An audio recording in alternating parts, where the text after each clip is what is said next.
So, really nice takeoff, and that back knee in is really nice. It really does allow you to have a nice style and smooth flow. So I really like this takeoff and how you're controlling the board, especially with your back knee in. Just be careful with your back arm being lifted like that because it actually pulls you back and slows you down. Then over here, as you're coming into the speed check, you want to do this turn high on the face of the wave. So firstly, you don't quite get fully to the bottom over here, so you can get a bit lower on the wave to get the bottom turn. And then higher on the face of the wave for this turn. As you can see, you're doing the turn very mid-face, and we want it to be higher, so like at the top of the wave section there, the top third of the wave.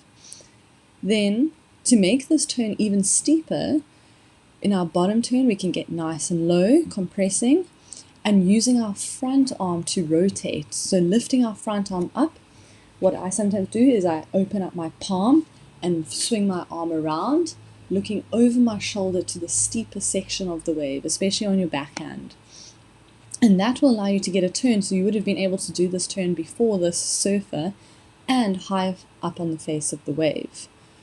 What you did really nicely here is your bottom to top surfing. So when you are doing that, let's try and get that consistent bottom to top to get the speed.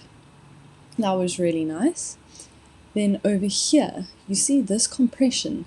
This is actually a great compression to be using in your bottom turn. You see how your back arm reaches for the rail? You've compressed nice and low. And now all you would need to do is rotate that front arm around and look steeper into the wave. So instead of down the line, you're looking more directly up towards where you're going to go.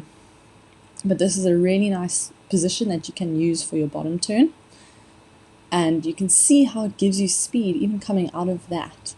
So imagine you doing this with speed going up to a higher section on the wave.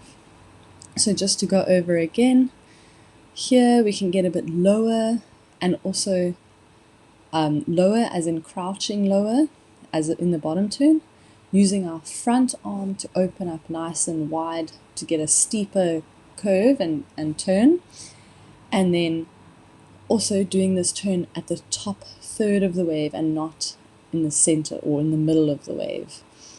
And once again, when we're doing our high line and our speed, we'd really like getting to the top third, back to the bottom, to the top third and back to the bottom, utilizing the whole face of the wave.